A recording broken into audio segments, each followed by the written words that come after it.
Muslims on college campuses, we meet people of all different types of philosophies, and amongst the best people that I've met are pacifists who really believe in achieving justice in the world.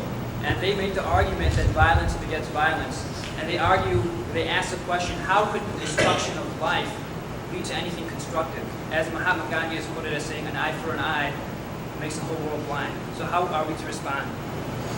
I think that the question is, he's met a lot of very enlightened people as a university student here on campus, and some of the most enlightened are pacifists. And they frequently ask him, how can violence ever lead to anything good when violence only begets further violence? And that, as Gandhi said, an eye for an eye will lead to a blind world.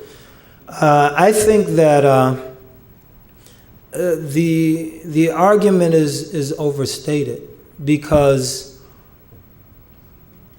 overwhelming force in the face of aggression has frequently stopped that aggression. I mean, if the world stood blindly by or idly by and allowed Hitler to proceed and didn't take firm action, I think that we all can agree that the consequences would have been extremely undesirable. So it's a very deep question that requires a lot of contemplation, but I think history shows that violence doesn't necessarily beget further violence. And I think this example is a good example, that violence in the case of stopping Hitler didn't lead to a subsequent war in Europe. If anything, it was one of the instrumental catalysts in unifying Europe and making the European community possible.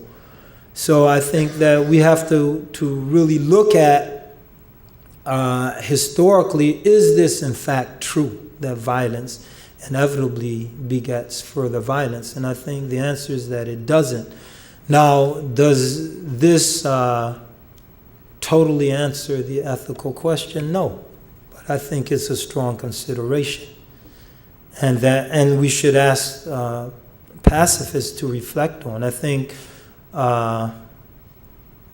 some of the deepest reflections in this regard are those of Reinhold Niebuhr, who was a pacifist, but in light of the totalitarian violence that was destroying Europe, he engaged in a very principled reformulation of his ideas, because you had people like Hitler, you had people like Stalin, and other